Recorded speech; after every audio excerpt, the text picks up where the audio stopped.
네, 이렇게 귀한 교회 초청해 주셔서 감사합니다. 그 저녁 예배 이렇게 찬양하는 모습을 보니까 아주 교회가 굉장히 활기찬 교회라고 느껴졌고요. 저녁 예배 시간인데 이렇게 많은 우리 성도들이 와서 특별히 이제 저한테는 이제 청년들이 와 있는 것 같아서 너무나 반갑고 또 특별한 또 교회다 이렇게 느꼈습니다. 사실은 이제 제가 이 강의하는 내용은 우리 신학교에서도 그렇게 많이 좀 강의되지 않는 내용이고요. 특별하게 이제 아시아 교회사라든가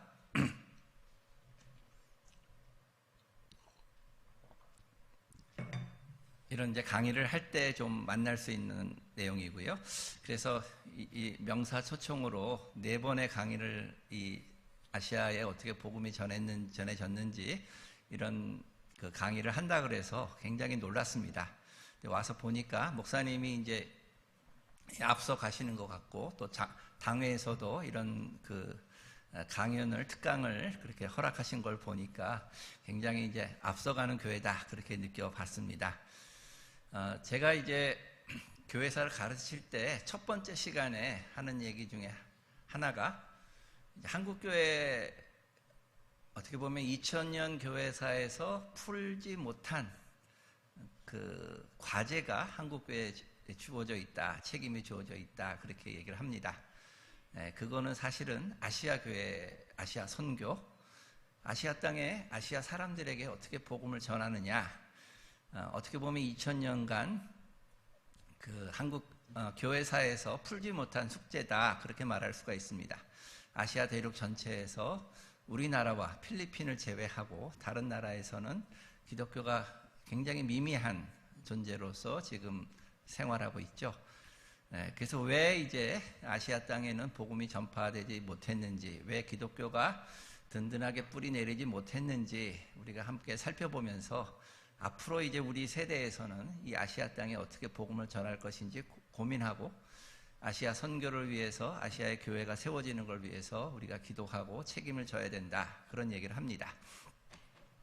오늘 저는 이제 뭐 한 16세기, 한 17세기 이때에 이제 우리 중국사로는 명나라, 청나라 때가 됩니다. 이때에 이 중국과 특히 일본의 이 동아시아에 어떻게 복음이 전파됐고 또 여기 이제 오늘 성경에서 나와 있듯이 바울처럼 어떻게 이제 율법 아닌 자들에게는 율법 아닌 자처럼 또 율법이 있는 자에게는 율법 있는 자처럼 이렇게 복음을 전하기 위해서 선교사들이 노력했는지 그리고 또 그 결과가 무엇인지를 간단하게 여러분에게 소개하려고 합니다.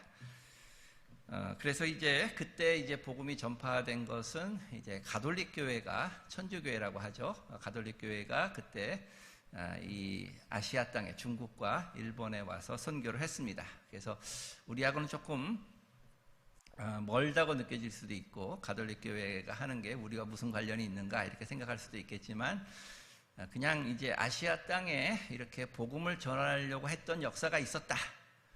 그리고 그 역사에서 어떤 과정이 있었고 오늘날 우리가 아시아 땅을 선교하려고 할 때 또 어떤 교훈이 있는지를 같이 생각해보는 그런 자리가 되면 좋겠습니다. 이때가 대항해 시대라고 여러분 이제 뭐 콜럼부스라든가 마젤란이라든가 이런 분들 아시죠? 1492년 뭐 그때를 계기로 해서 이제 지중해를 벗어나서 대서양과 남아메리카, 뭐 북아메리카 뭐 이런 쪽으로 이제 서양인들이 진출하기 시작하면서 복음이 전파되었습니다. 그래서 여러분이 크게 이때는 대항해 시대다. 그래서 유럽인들이 이제 세계로 각 곳에 가서 복음을 이제 전하고 또 거기에 이제 그 뭐 식민을 했던 시기다 이렇게 기억하면 좋겠고요. 이 시대는 또 종교 개혁의 시기이기도 합니다. 뭐 1517년부터 우리가 이제 오른쪽에 보는 분이 이제 마르틴 루터인데요. 마르틴 루터가 개혁을 했고 왼쪽에 보는 사람은 이제 에라스무스라고 이제 인문주의라고 뭐 성경 우리가 이제 그 원천으로 돌아가자 그런 운동을 일으키는 그런 이제 인문주의 뭐 르네상스라고 하는데요. 기독교인에게 원천은 성경이겠죠. 그래서 그때 라틴어 성경을 읽고 있었는데 헬라어 성경을 펴내고 우리가 헬라어를 직접 신약 성경 같은 걸 헬라어로 접해야 된다, 이런 것들을 강조했던 사람입니다. 이런 것을 통해서 종교 개혁이 일어나고 개신교회가 생겨지고 있던 그런 상황이었습니다. 그래서 이제 그때 이제 기독교 세계가 이제 하나였던 기독교 세계죠. 서유럽은 이제 다 이제 지금 얘기하면 하나의 교회를 이루고 있었다가 이제 교회가 뭐 가톨릭 교회와 개신교회를 크게 보면 이렇게 나눠지는 계기가 됐고요. 그래서 이제 각 지역마다 가톨릭 교회가 있고 뭐 거기서 또 나간 이제 개신교 지역이 있고 이렇게 이제 여러 이제 그런 교회가 분열되는 시기이기도 하고 여러 가지 논쟁이 있던 그런 시기이기도 했습니다.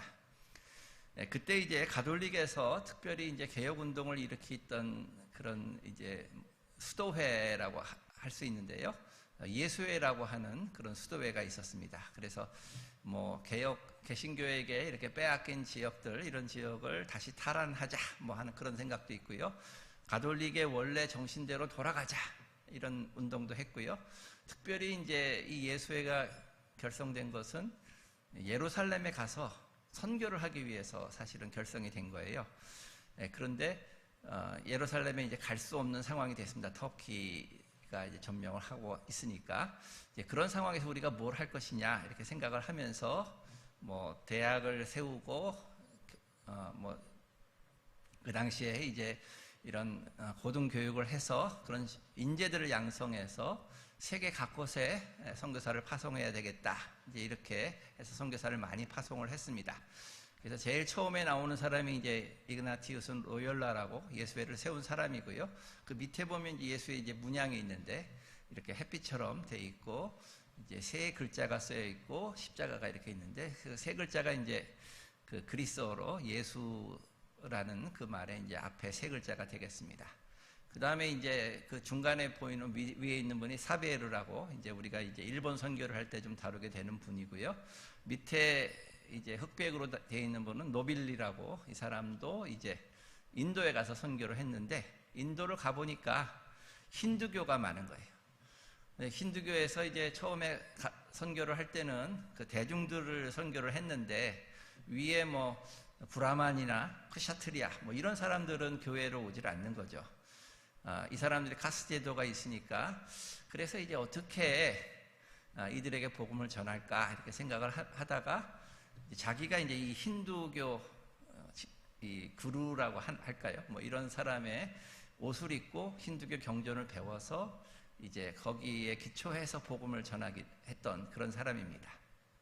이제 오른쪽에는 또 이제 그 무갈 제국이라고 또 인도 이제 지금 파키스탄 그쪽 부분이죠. 무갈 제국이라 큰 지역에 거기 가서 이제 복음을 전했던 또 선교사의 모습을 보여주고 있습니다. 그래서 이제 이건 제가 아시아만 소개한 것이고요. 예수회가 각 곳에 가서 이제 사방에 가서 뭐 남아메리카, 북아메리카 뭐 이런 곳에 가서도 선교를 했고 많은 선교사를 파송을 했었습니다. 그리고 뭐 그때 예수회뿐만 아니라 다른 이제 뭐 프란세스코라든가 도미니코 교단에서도 선교사를 파송해서 이제 선교를 했던 것이죠. 근데 이제 아시아에 있어서는 예수회가 굉장히 중요합니다. 그래서 이제 먼저 복음이 전해진 곳이 일본이었습니다. 일본이 그 당시에는 가장 뭐 격동의 시기였다 이렇게 볼 수가 있는데 뭐 전국주의, 전국시대다 이렇게 얘기를 합니다. 그래서 이제 사방에 뭐 한 150개의 뭐 자그마한 나라들이 있는 거죠. 영주들이 있고 거기서 이제 계속해서 전쟁을 했던 뭐 사무라이 우리가 알고 있고 뭐 쇼군이라든가 이런 그당 좀 익숙하죠. 그래서 이제 전쟁의 그런 이제 군사 지도자들이 자기 이제 영주가 되어서 자기 나라를 거스르면서 수없이 전쟁을 했던 그런 시기입니다. 그런데 이제 그러면서 이제 조금씩 이제 이 복음이 전해지는 그 순간 그때 조금 이제 이후로 해서 이제 일본이 통일되기 시작합니다. 첫 번째 통일했던 사람이 오다 노부나가라고 하는 사람이고요. 그 다음에 통일했던 사람이 도요토미 히데요시, 우리가 잘 아는 사람이죠. 임진왜란과 관련된 그 사람이고요. 세 번째 사람이 도쿠가와 이에야스라고 하는 사람입니다. 그러면서 이제 이렇게 전국 시대와 같이 수많은 이제 영주들이 서로 싸우는 그 시대에 복음이 전파가 됐습니다. 그리고 이제 일본이 통일되면서 이제 복음이 이제 거기서 이제 영향을 받게 되고요. 일본의 이제 역사를 보면 뭐 한 1세기 정도 이제 그 복음이 전파됐는데, 전반부에는 굉장히 복음이 왕성하게 전파가 됐는데 후반부에는 굉장한 박해를 받습니다. 그래서 그 박해를 받으면서 결국은 이제 굉장히 이제 소수에 머무르게 되는데, 그 과정을 조금 오늘 살펴보도록 하겠습니다. 이게 이제 전국시대 각 이제 그 영주들이 이렇게 지배했던 각 이렇게 더 많은 이제 사실은 나라들이 있는데, 지금 이제 대표적인 큰 지역만 이제 소개를 한 것이고요.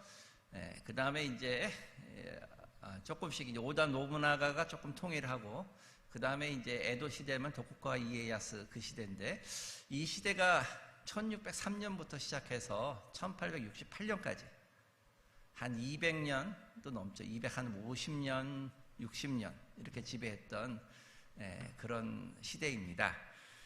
그래서 이런 시대 속에서 이제 앞부분 이제 그 복음이 전파됐다고 볼 수가 있습니다.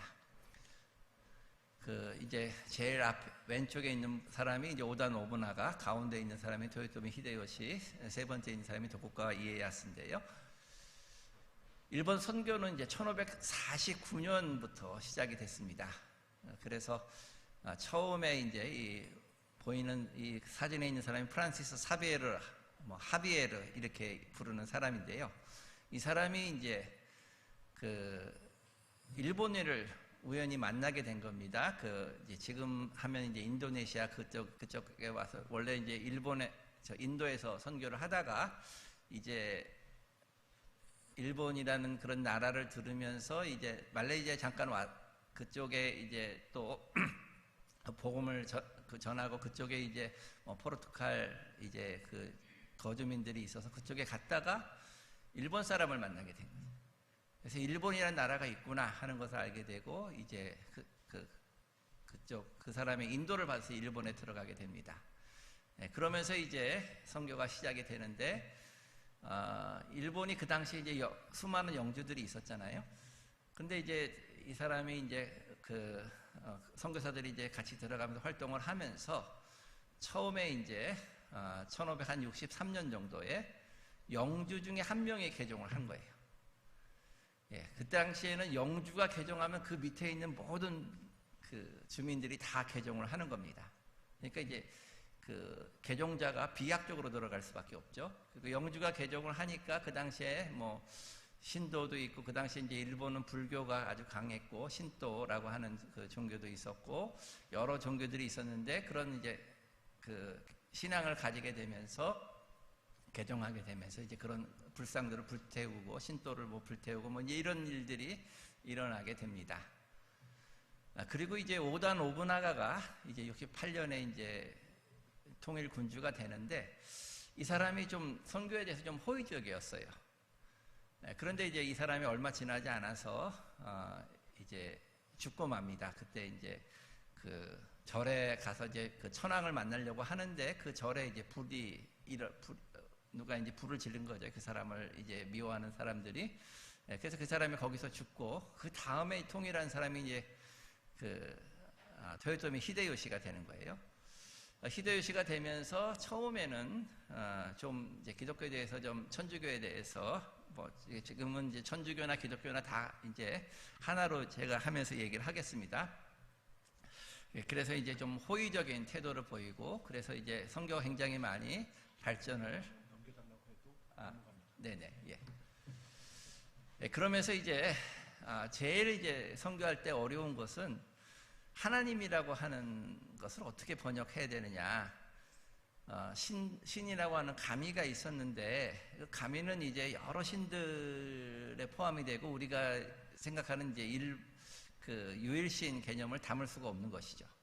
근데 이제 그 불교 중에 다이니치라고 일본에서 그렇게 발음하는데, 대일열애라고 하는 그런 것이 있는데, 그게 이제 조금 이제 기독교의 하나님과 좀 유사한 유일신적인 다른 모든 걸 통괄하는 이제 그런 신이다 이렇게 생각을 해서 처음에는 이렇게 번역을 했던 거예요.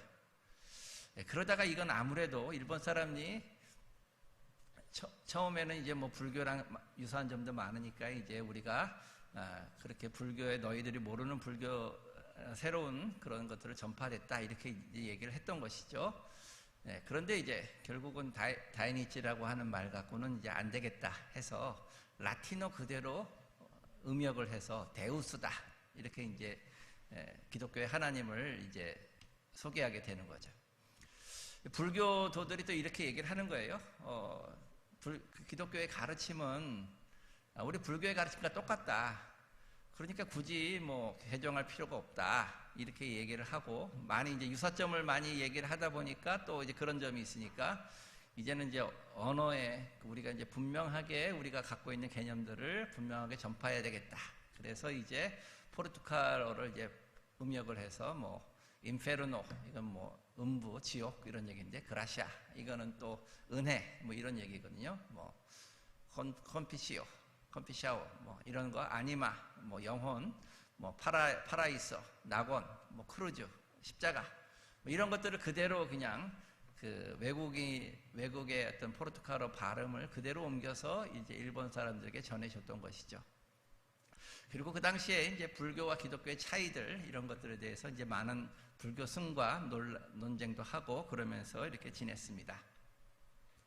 그래서 이제 불교도와 결국은 이제 기독교가 무슨 차이가 있느냐 이제 그런 이제 논쟁도 있고요. 뭐 불교에서는 공을 얘기한다면 우리는 하나님을 얘기하고 우리는 이제 뭐 영혼 불멸을 얘기한다면 불교는 이제 자아는 이제 환상이다, 자아는 없다 뭐 이런 얘기를 하는 거죠.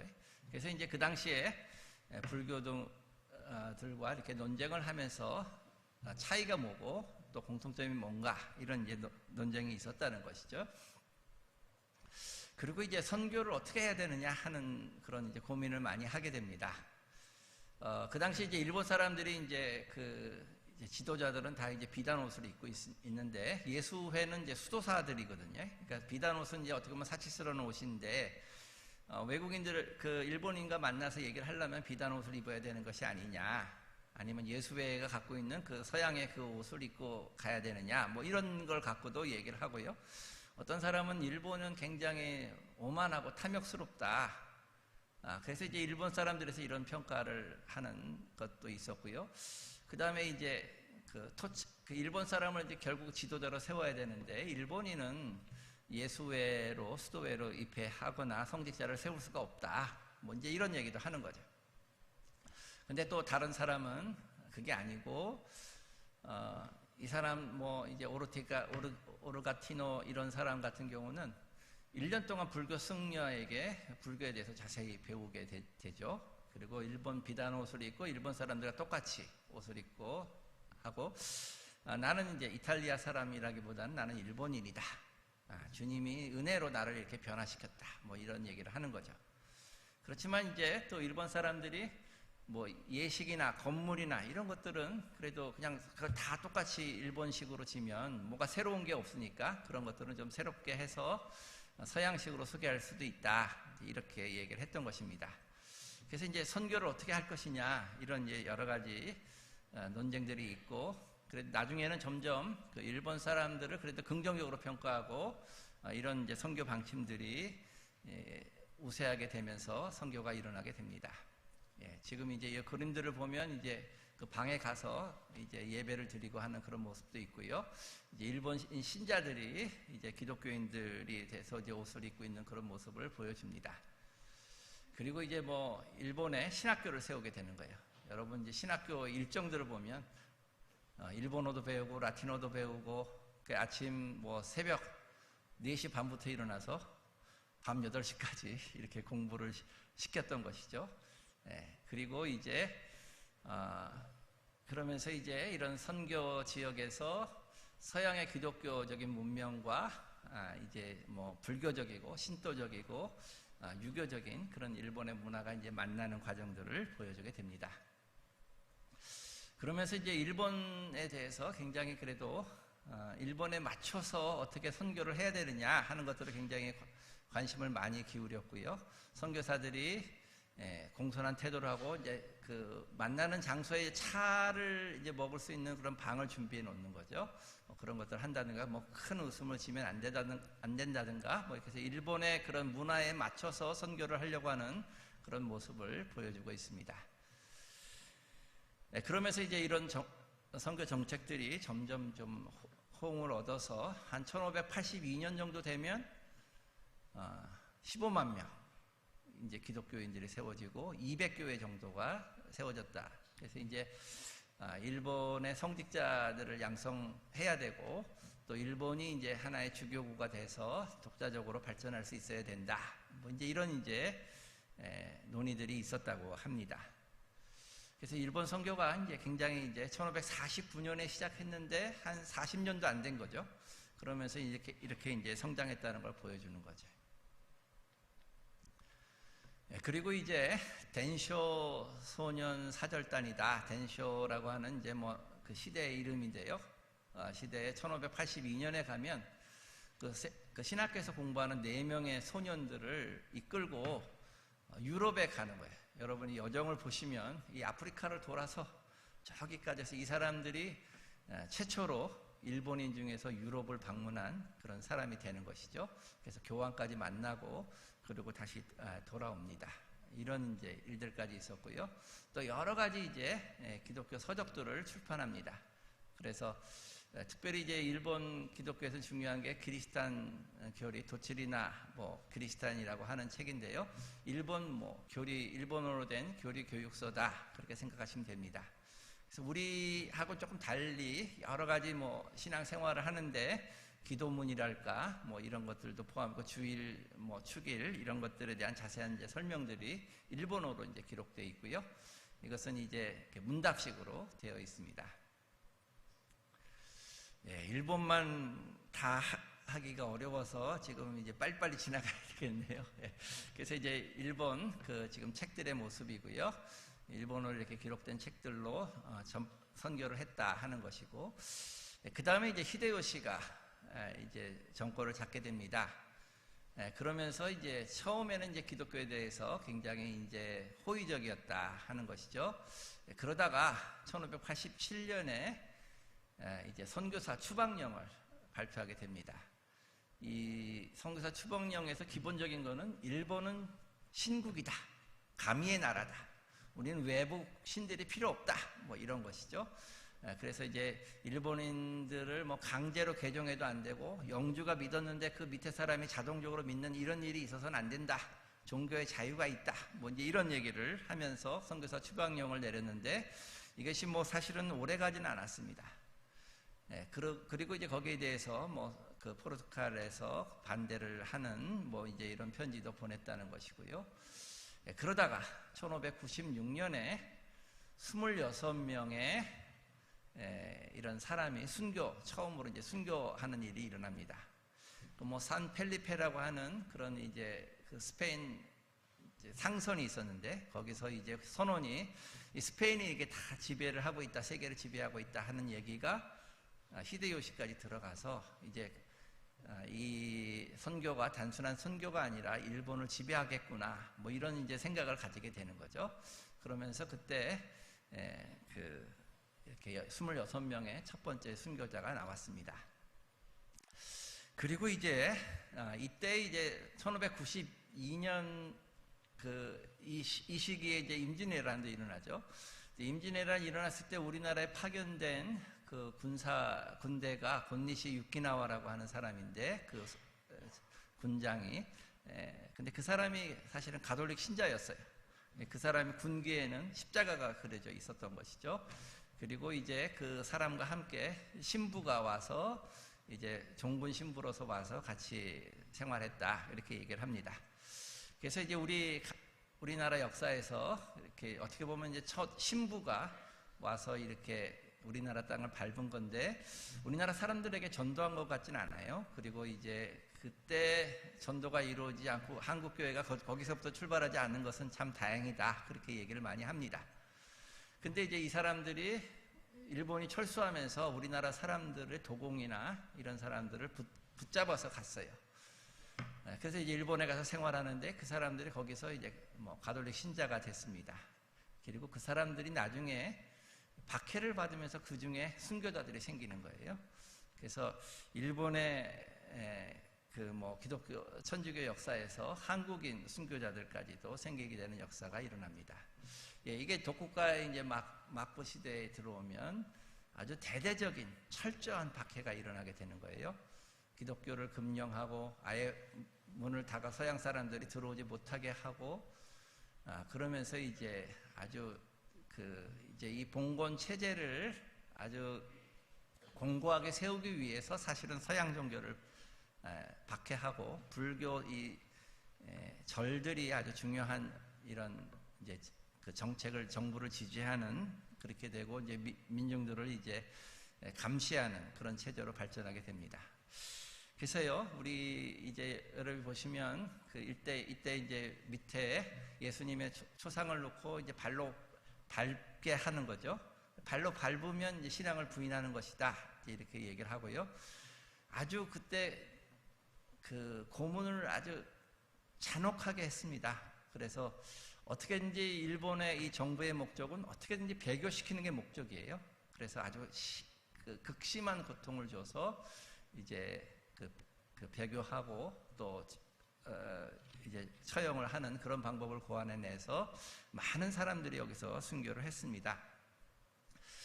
그래서 그 다음에는 이제 일본, 그리고 이제 여러 가지, 이거는 이제 기독교를 비판하는 대중적인 이제 그런 뭐 그림책 같은 것들도 하고 대중이 읽기 쉽게 하면서 기독교는 뭐 일본을 점령하기 위해서 오고 우리하고는 구분되는 그런 종교다, 이런 것들을 강조했던 것이죠. 그래서 그때 이제 신앙을 지키는 사람들은 이제 지하교회가 될 수밖에 없었죠. 그래서 이제 불상인데 뒤에 보면 이제 십자가가 새겨져 있습니다. 그래서 이제 그런 걸 보면서 이제 신앙생활을 유지하고 선교사나 외부적인 접촉 없이 아주 은밀하게 숨어서 생활을 했던 그런 시기가 있었던 것이죠. 그리고 뭐 1800년이 다 돼서 메이지 유신 때 이 사람들이 나와서 자기 신앙을 다시 드러내는 그런 일이 있었던 것입니다.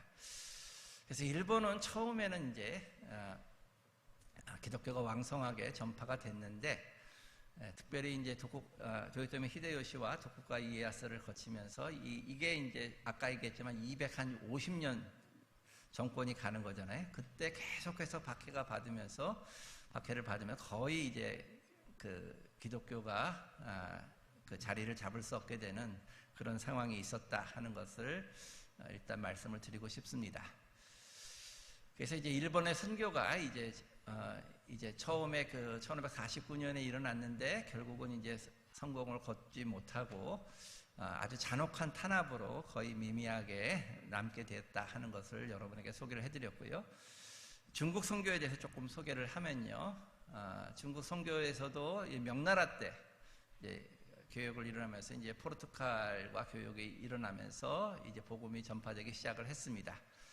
처음에 이제 그 미켈레 루제르라고 하는 사람이 이제 와서 중국어를 배우고 중국어로 이제 밑에 보면 시를 썼어요. 시도 한시로 쓸 수 있는 사람이고, 그 다음에 이제 포르투갈어 사전을 만들면서 이제 활동했던 사람입니다. 그리고 첫 번째 우리가 알고 있는 최초의 교리 교육서를 만들었습니다. 천주실록이라고 하는데요. 처음에 나온 것이 초판이고, 그 다음에 나오는 게 개정판인데요. 처음에 보시면 여러분이 천축국이다. 그래서 인도에서 이 천축국처럼 하고 이제 승이라고 하는 표현도 사용을 하고 굉장히 불교적인 용어를 많이 사용했는데, 이제 개정판에 가면 이제 유교적인 이런 것들을 강조해서 이런 불교와 관련된 걸 다 제거하게 되는 것이죠. 또 하나 이제 여러분이 이제 요거 사도신경, 그 당시에 조금 이제 후대에 나온 건 하지만 사도신경이 이렇게 한문으로 이렇게 고백되는 게 있었다. 이제 제가 좀 소개를 하기 위해서 좀 보여드립니다. 그래서 한문으로 그 당시에 이제 중국 사람들에게 복음을 전파하기 위해서 이렇게 이제 한문으로 모든 걸 이제 번역하는 작업이 이루어지는 것이죠. 그 다음에 이제 아주 중요한 사람이 마테오 리치라고 하는 사람입니다. 이 사람이 이제 천주실이라고 하는 걸 했는데요. 이 사람이 이제 중국에 와서 사서 삼경을 다 공부했어요. 거의 외우다시피 공부한 사람, 이탈리아 사람인데 와서 뭐 얼마나 빠른 시간에 그 언어를 습득했는지. 그래서 이제 이거를 가지고 이 천주실이라고 하는 책은 기독교를 신앙을 소개하기 전에 먼저 이성적으로 기독교에 갖고 있는 그 신관을 설명하는 겁니다. 예를 들어 뭐 하나님이 한 분이라든가 영혼은 불멸하고 반드시 사후에는 뭐 심판이 있다라든가 뭐 이런 것들을 이성적으로 설명하는 것이고요. 이 천주실이라고 하는 책은 유교 경전에서 그 모든 것을 갖고 와서 너희들이 지금 이미 너희들 경전에 이 기독교와 관련된 내용들이 있다, 이렇게 이제 소개를 하는 겁니다. 이 천주시리와 함께 여러 가지 이제 그 서적들이, 한문으로 된 서적들이 만들어졌는데, 이것이 뭐 이제 1600 뭐 한 1년부터 초판이 나오고 이렇게 됐거든요. 근데 이게 그 뭐 한 1700년도, 1800년도에 한국으로 전파가 돼요. 그래서 이 천주시리뿐만 아니라 여러 가지 이제 이게 서학책이라 그러는데, 서학 서적들이 소개가 되고, 뭐 거기에는 이제 나중에 보면 이제 과학 서적도 있고요, 종교 서적도 있는데, 이것이 전파가 되면서 그 시대에 이제 유학자들이, 새로운 학문이거든요. 그래서 이게 중국에서 이런 게 좀 있다는데 이게 과연 뭘까, 이걸 연구를 합니다. 그러면서 이제 그때 당시에 사람들이 모여서 절에 가서 계속 강학회라 그러는데 그 공부를 하는 거죠. 공부를 하니까 우리가 여기 나와 있는 대로 한번 해보자. 그래서 뭐 거기 금식하고 뭐 이런 것들을 연구를 하고요. 그리고 이제 거기 한 사람이 북경에 간다 그러니까 넌 북경에 가서 바로 신부를 한번 만나보라. 그 만나봐서 영세를, 세례를 받고 오라. 그래서 그 사람이 가서 북경에 가서 신부를 만나서 내가 세례 받겠다, 이렇게 얘기를 하는 거예요. 그러니까 그때 선교사들이 우리 한국 땅을 밟지도 않은 시기예요. 책만 이렇게 전파가 됐는데 우리나라 사람들이 그걸 연구해서 선교사들한테 파송을 한 거죠. 선교사를 가서 세례를 받고 책들을 갖고 와서 이제 자기 나름대로 또 이제 아직 신부가 들어오기 전이니까 이렇게 신앙생활을 실천하는 그런 시기가 있었습니다. 그래서 이렇게 그 한문으로 된 서적들이 알게 모르게 조선까지 전파돼서 신앙을 전파했다는 것이죠. 그래서 이제 뭐 상제화돼서 그때 이제 서양에서의 그 하나님을 이렇게 보니까 유가에서 얘기하는 뭐 옥황상제하고는 도교에서 얘기하는 그거는 아니고, 그건 이 옥황상제라는 건 인간에 불과하는데, 이 유교 경전을 잘 보니까 그 유교 경전에 상제라고 하는 표현이 있는데, 그거는 이제 우리가 얘기하는 하나님과 유사하다. 그래서 이제 상제라고 우리가 번역할 수 있겠다. 그리고 이제 상제 이전에 사실은 먼저 발견한 그 단어가 천주라고 하는 단어죠. 하나님을 천주라고 우리가 할 수가 있다. 그렇게 해서 이제 천주라고 하면서 우리가 얘기하는 천주교가 이제 자리를 잡게 되는 것이죠. 하지만 이제 한편으로 또 상제라는 말도 사용했고, 이제 유가 경전에 나오는 그 표현이 바로 우리 하나님에 해당이 된다, 이렇게 얘기를 했던 것입니다. 그러면서 이제 중국 선교를 아주 조심스럽게 했습니다. 사실은 중국이란 나라는 황제에서 딱 다스려지는 나라고, 거기에서 어겨서는 뭐 선교를 도저히 할 수가 없는 거예요. 그러니까 이제 지금 이제 고백을 하면서 지금은 파종을 하는 시기도 아니다. 황무지를 개간하는 시기다. 그래서 이제 가시덤불과 잡초를 뽑아내는 시기다, 이렇게 얘기를 하고요.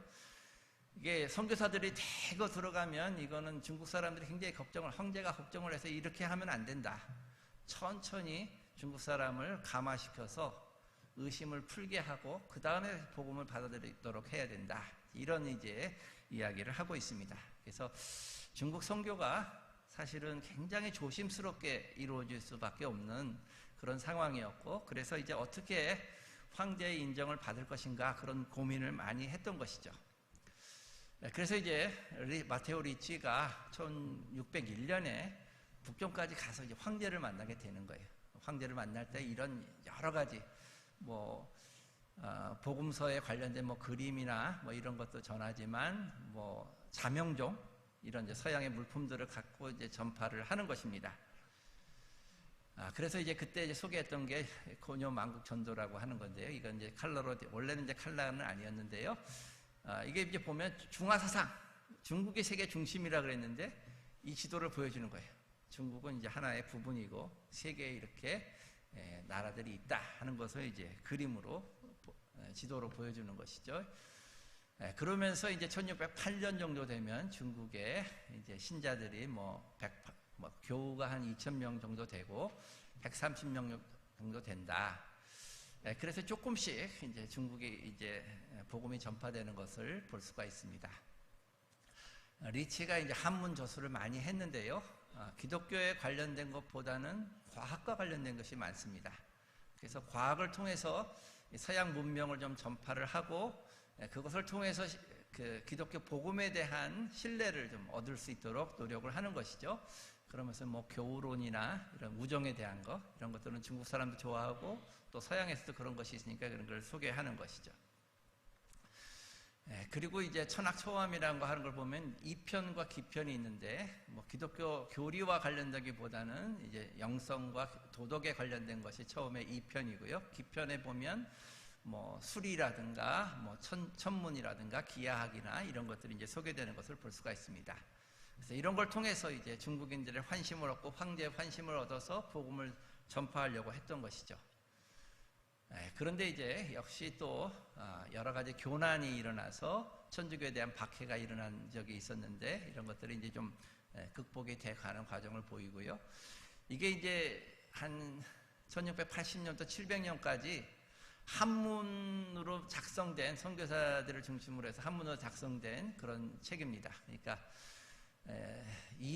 123종에서 이제 216권의 서적이 쓰여졌고 천주교 교리와 관련된 것이, 그 다음에 과학 서적이나 이런 것들이 89종이 있었다. 그래서 굉장히 많은 그 선교사들이 한문 서적을 만들었다.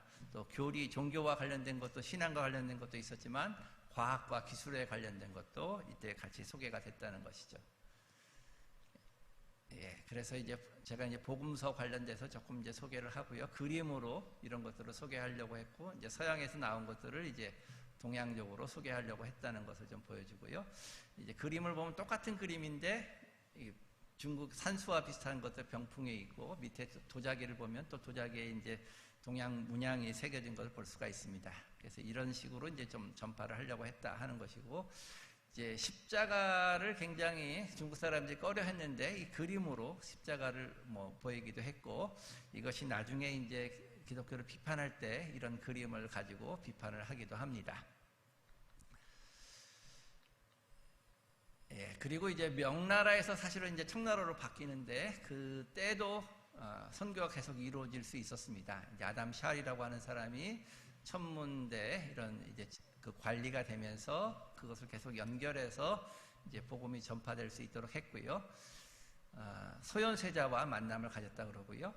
그리고 특별히 이제 그 천문 서적들이 전파가 됐는데, 그냥 여기 보시면 중국의 달력이 이제 서양 천문학을 받아들여서 달력 체계가 바뀌게 됩니다. 그래서 이제 변화가 있었다는 거고, 이제 실제로 그림을 보면 이렇게 기하학적인 이제 그림을 가지고 중국 사람들에게 소개했다는 것이죠. 그 다음에 이제 이런 천문학에 있으니까, 소개를 되니까 이제 여곡이라고 이런 역법을 개정하는 것에 대한 반대로 이제 전통적인 이런 이제 그 관리들이 반대를 해서 이제 신부들이 이제 감옥에 들어가기도 하고 이제 그런 일이 있었습니다. 그리고 이제 이제 미사 경본, 그래서 이제 그 천주교에서 예배드리는 모든 것들이 이제 한문으로 번역이 돼서 사용이 되기도 했고요. 요거는 이제 넘어가겠습니다. 그래서 이제 1692년 이 정도가 이제 최대 절정기였다. 이제 72년 정도에 26만 정도 되니까요. 한 30만 정도 이제 신자가 생겼다. 이렇게 볼 수가 있습니다. 중국 인구로 보면 굉장히 적은 수지만 그래도 이제 복음이 이렇게 전파되는 걸 볼 수가 있는데, 이제 그러면서 이제 아주 중요한 논쟁이 일어나게 되는데, 요거는 이제 그 성경 번역은 이제 잘 이루어지지 않았는데요. 요것이 이제 성경 번역이 된 걸 좀 소개를 한 거고요. 중요한 게 이 전례 논쟁이라고 하는 겁니다. 우리가 이제 제사를 관련된 그런 논쟁인데, 처음에 이제 선교사들이 와서는 공자를 공경하고 제사를, 부모님께 제사를 드리는 건 이건 중국의 한 문화다, 종교 의식이 아니다, 이렇게 생각을 했던 거예요. 그렇게 해서 이제 복음을 전파했는데, 이제 선교사들 가운데 이것이 우상 숭배가 아니냐, 이게 또 종교적인 것이 아니냐, 이런 이제 논쟁이 있었던 것이죠. 선교사들 가운데도 그런 논쟁이 있었고, 또 거기에 따라서 이제 이것이 종교적으로 해석되지 않게끔 신자들 같은 경우에 그런 것들, 오해를 좀 소지를 없애려고 이제 가르치기도 했었습니다. 그런데 이게 이제 그 로마 교황청까지 전파가 돼서 교회적으로 큰 문제가 되고, 결국 교황은 이런 이제 공자를 숭배하는 거나 제사 문제가 이건 우상 숭배다, 이거 하지 말아야 된다, 이렇게 결정을 내리는 겁니다. 근데 중국의 입장에서는 이거는 우리가 지금까지 해왔던 것인데 이것을 왜 위법하다고 하느냐, 금지하느냐, 이런 이제 논쟁을 반대를 했던 것이죠. 그래서 이제 한편으로는 이제 로마 교황이랑 한편으로는 중국의 황제랑 이제 그런 문제를 두고 대립을 했던 것이고, 결국은 이제 이 일로 기독교가 박해를 받게 되는 겁니다. 그래서 선교사들이 이제 나가고, 그런 이제 처음에 종교 그런 선교 정책을 유지하는 사람들만이 남아있도록 하는 것이죠. 그리고 나머지 반대하는 사람은 다 나가게 하고, 결국 선교사가 이제 입국을 금지하도록 하고, 서양에서는 예수회가 이제 해산되는 일까지 있으면서 중국의 이제 선교의 문이 막히게 됩니다. 그러면서 이제 아편 전쟁 이후에 1814년부터 다시 이제 선교가 이루어지는 것을 볼 수가 있는 것이죠. 그리고 이제 성경이 이제 거의 이제 많이 이제 번역이 되는 것이 존재했는데, 천주교에서는 성경 번역하는 것을 이렇게 인정하지 않습니다. 그래서 이거는 선교사 한 사람이 이제 성경을 번역한 거라서 인정하지 않았고 출판이 안 된 거죠. 그런데 이제 중국에서 중국어 성경, 그 천주교에서 가톨릭에서 만든 것은 이제 1961년 이때 이제 신구약이 완성이 되고, 단권으로는 68년 정도에 만들어졌다 하는 것을 얘기 드리고 싶습니다. 그래서 이제 동아시아와 천주교의 만남, 일본을 통해서 복음이 전파되고요, 중국의 복음이 전파됐는데, 처음엔 굉장히 상당히 일본에서도 복음이 잘 전파돼서 많은 신자들이 생겼는데, 결국은 일본에서 일본의 전통적인 종교랄까요?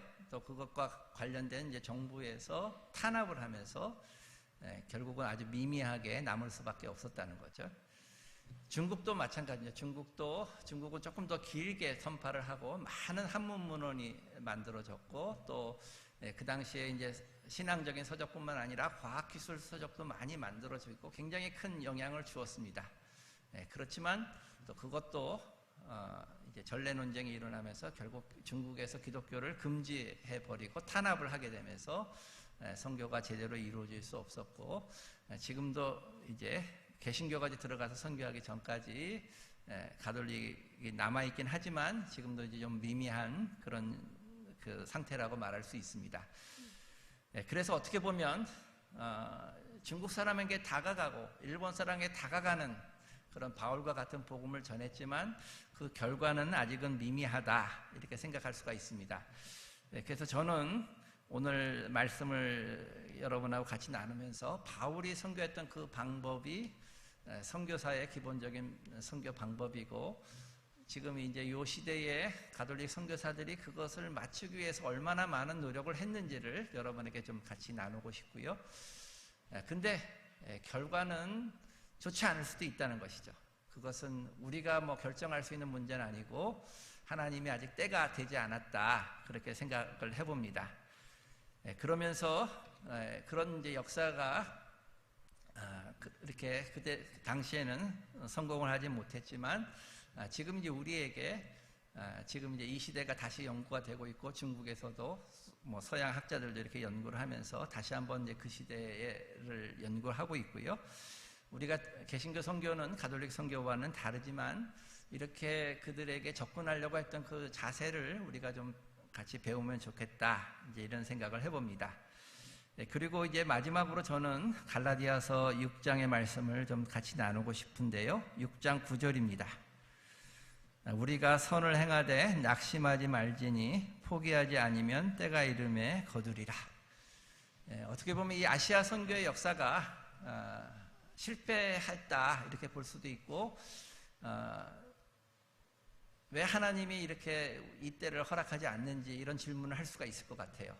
그리고 우리에게 이 아시아 선교의 과제가 남아있다고 할 때 우리에게는 과연 얼만큼 하나님의 그 열매를 허락하실지 모를 수 있다는 것입니다. 그렇지만 우리가 갖고 있는 태도는, 자세는 선을 행하되 낙심하지 말면 결국은 때가 되면 이룬다. 하나님의 시간은 100년이 될 수도 있고 200년이 있고 300년이 될 수도 있고 그렇다고 봅니다. 근데 그 시대에 그 사람들이, 선교사들이 했던 것들, 그런 것들을 우리가 배우면서 또 우리 나름대로 그것을 넘어서서 아시아를 선교할 수 있는 우리 한국교회가 되면 좋겠다, 또 선돌교회가 되면 좋겠다, 그렇게 말씀을 드리고 싶습니다.